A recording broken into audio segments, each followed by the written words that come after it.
వినోబా భావే ఎందుకు తీసుకొచ్చిండు? అరే సాగు చేసుకుంటారు, ఈ దేశం అభివృద్ధి చెందుతుంది, సమానత్వం వస్తుంది అని చెప్పేసి ఆయన వినోబా భావే అనే ఓ పెద్ద మనిషి గాంధీవాది. ఆయన ఏం చేసిండు? పాపం అందరి దగ్గర నుంచి సేకరణ చేసి భూమిని 1965 మే 10 నుండి ఈ భూదాన్ గ్రామాధార చట్టం దేశవ్యాప్తంగా అమల్లోకి వచ్చి తీసుకొచ్చి పెట్టాలి. పేదవాళ్ళు అక్కడ ఉండకూడదు. నేను ఒకటి చెప్తానా, సీఎం రేవంత్ రెడ్డి గారికి చెప్తానా, పొంగులేటి శ్రీనివాసరెడ్డి గారికి చెప్తానా, మీకు చిత్తశుద్ధి ఉంటే ప్రజలకి మంచి చేసే మనుషులు అయితే ఇవేనా పనులు? మీరు చేసే పనులు ఇవేనా? దీనికి చట్టం ఉన్నది. యజ్ఞ బోర్డు అనేది, భూదాన్ యజ్ఞ బోర్డు అనేది దానికి చట్టం ఉన్నది అనేది చెప్పడానికే కాకుండా మీరు ఆచరణ చేయాలని చెప్పేసి, మీరు కూడా ఆచరించాలని చెప్పేసి నేను చెప్తానా. నీటి మాటలు మాకు వద్దు. మీకు ఇందిరమ్మ ఇల్లు ఇస్తామని చెప్పి దొంగ మాటలు చెప్పేళ్ళు. ఒకరికి ఇందిరమ్మ ఇల్లు ఇచ్చేది కాక ఇల్లు కట్టుకున్న ఇల్లుని కొలగొడుతున్నారు. ఇంకోటి ఉసుక కోసము ఎక్కడ పడితే అక్కడ చెక్ డ్యామ్లను పేర్చి పడేసి ఆ ఉసుకను తరలించుకొని పోతున్నారు. ఎక్కడ చూసినా ఉసుక దోపిడీ జరుగుతుంది. దాన్ని పట్టించుకోట్లేరు. ఎక్కడ చూసినా కమిషన్లు దందాలు నడుస్తున్నాయి. ఎక్కడ ఓ పథకం వచ్చి ఈ పథకము ఈ విధంగా జరిగింది, ఈ వీళ్ళు లబ్ధి పొందినని చెప్పడానికి లేదు.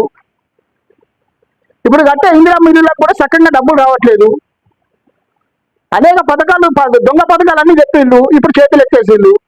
మీకు న్యాయం, మీరు చెప్పడానికైనా సిగ్గున్నా ఇన్నటోడికైనా శరం ఉండాలి. మాకు శరం లేదు. మిమ్మల్ని నమ్మి ఓట్లేసినాం.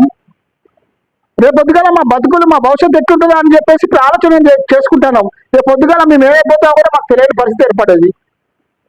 నమ్మించి గొంతు కోసే ప్రయత్నం చేసిండు. మీరు వచ్చింది తెలంగాణని మార్చడానికి కాదు, చేసే దుర్మార్గమైన పనులు చాలా ఎక్కువ అయిపోయినాయి. ప్రజల్లో నమ్మకం పోగొట్టుకున్నారు, విశ్వాసాన్ని పోగొట్టుకున్నారు.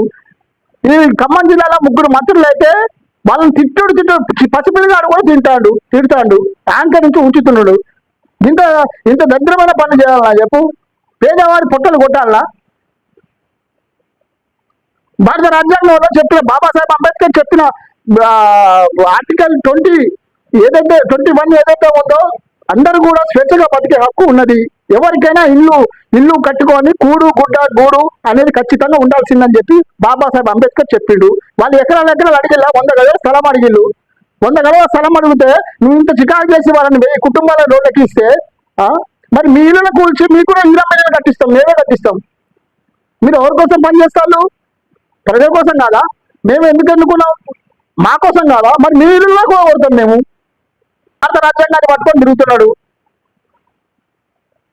ఇక్కడేమో తెలంగాణ రాష్ట్రంలో ఏమో మొత్తం కూడా రాజ్యాంగానికి వ్యతిరేకంగా, పేద బడుగు బలహీన వర్గాలకి వ్యతిరేకంగా వాళ్ళకి నీడ కూడు గూడు గుడ్డ లేకుండా చేద్దామనే ప్రయత్నం చేస్తున్నారు మంత్రులు.